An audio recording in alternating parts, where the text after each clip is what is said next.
What's up, students, and welcome back to another episode of Tabletop Physics with your host, Reese Pricer. Today, we're going to be talking about this cool little contraption called a plasma globe. You've probably seen these as prizes at the carnival or arcade. They're pretty visually pleasing devices, fun to play with, great dust toys. Today, we're going to be doing some science experiments with this and try to figure out how they work. Now, here I've got the little plasma globe. I've also got your traditional incandescent light bulb and a fluorescent light bulb.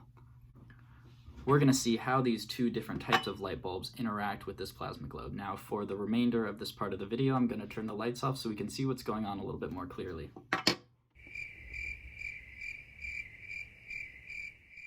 Now, as you can see, we have a much better picture of the plasma globe. We can see all the different colors in here. Now, I'm going to pick up the incandescent light bulb right here, and we're going to see what happens when we put it near this plasma globe. As you can see, the little tendrils coming out of the middle of the plasma globe are attracted to the ball, but not much is really happening, no matter what side I put next to it. Now here I have the fluorescent light bulb. Now let's see what happens when we bring this thing close to the plasma ball.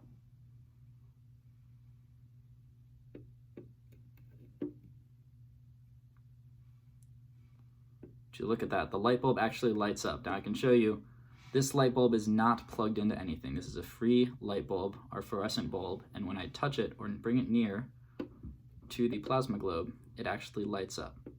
The light actually gets dimmer the further I bring it away from it, and then goes out when it's too far away. I can touch this to any part of the plasma globe, and it will still do the same thing. I can touch the side and the back, and it'll even light up a little bit.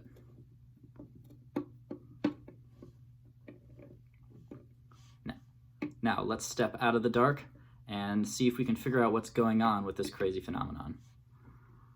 So we just saw that when we bring our fluorescent light bulb close to our plasma globe, it actually lights up without being connected to any power. And the same thing doesn't happen with our normal incandescent bulbs. Now, how does this happen? We're going to have to go down to the fundamentals of how a plasma ball works and what's going on here to figure out why this happens. Okay, let's start out by talking about the parts of this plasma ball. Now in the middle here, coming up from the bottom, is what we call a Tesla coil. Around here we have a plastic dome, and this dome has all of the air sucked out of it to create a vacuum, and that air is replaced by a very low pressure of noble gases. If you remember from chemistry, noble gases are just very inert, non-reactive gases like neon and xenon and argon.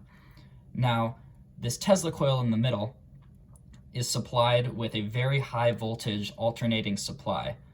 Since there's a high voltage at the Tesla coil, that means there's a very high potential difference between what's happening at the Tesla coil and everything that happens on the outside. So you have a high potential right at the coil and a much lower potential near the glass.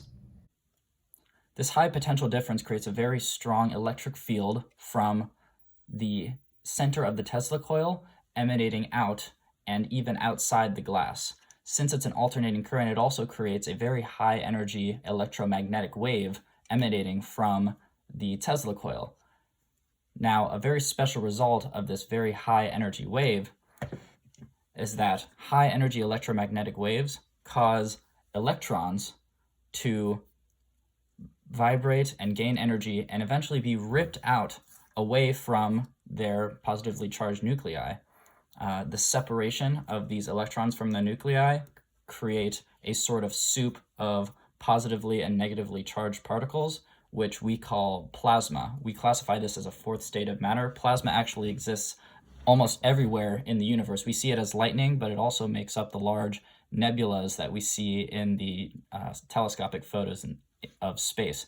Now, actually, most of the universe is made up of this fourth state of matter, plasma.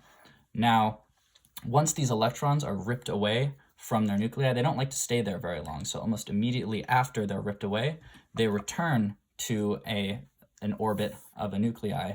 Now, when they were ripped away, they absorb the energy from the electromagnetic wave, and when they come back, they actually emit this energy as light. And that's why we see these tendrils of light jumping around inside this ball. Now, the color of these little tendrils is very special because the color is dependent on the types of elements that are inside the globe. Now, each of the elements actually emits a very specific frequency of light when electrons are recombined, but this frequency that you see is actually a combination of the frequencies emitted by all of the different noble gases that are inside here. Another special thing that happens when these electrons are ripped away from their nuclei is that they're allowed to move freely, which turns the air in this ball into a sort of electrical conductor, which allows current to flow from inside on the Tesla coil outward. And since the electric field is so strong, it actually polarizes the glass, meaning that the inside part is now positively charged and the outside part is a little bit negatively charged. So this electric field and the electrons are allowed to move outside the ball. So even if you only see the light inside the ball, the electromagnetic wave is actually emanating outward. You just can't see it because the air pressure on the outside of the ball is a lot higher than the air pressure on the inside. Now you may have already noticed that when I touch the globe, it seems like this light tendril is attracted to my finger. And the stream that is attracted to my finger is a lot stronger than the other streams that happen when I'm not touching the globe.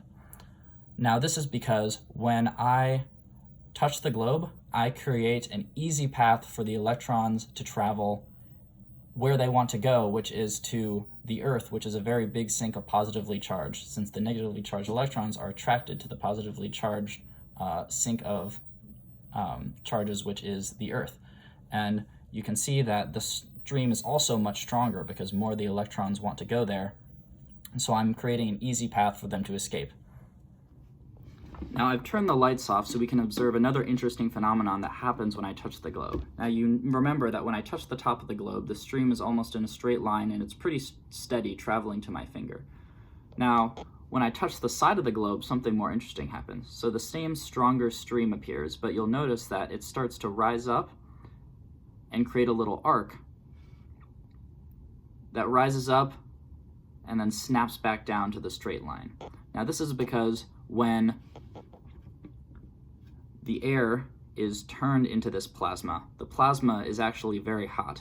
And you've learned in previous science classes that hot air rises, and so the air under this stream pushes the stream up until it's too much of an arc to sustain itself, and then it snaps back down to its original position.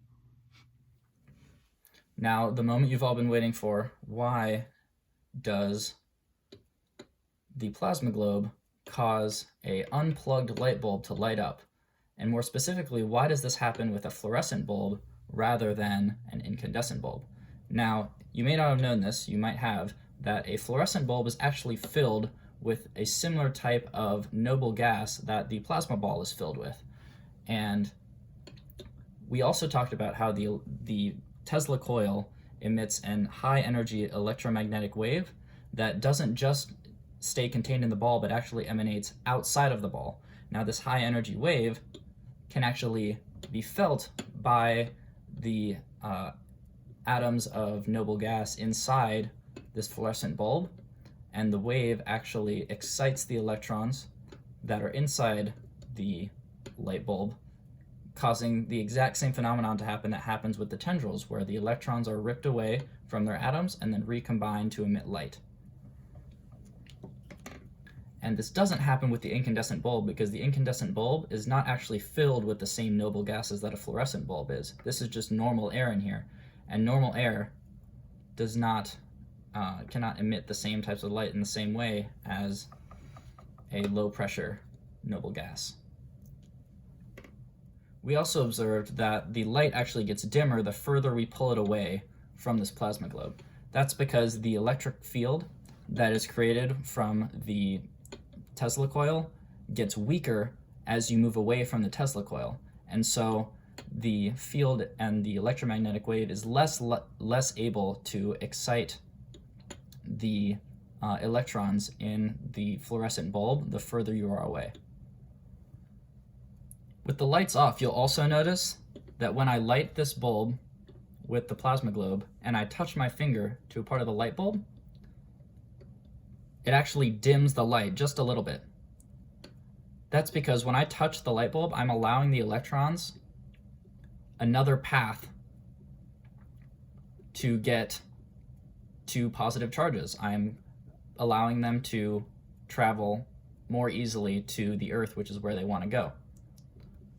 So now you guys know a little bit more about this awesome desktop toy, the plasma globe. Thank you for joining me for another video of Tabletop Physics. I'm going to get back to playing with this awesome plasma globe.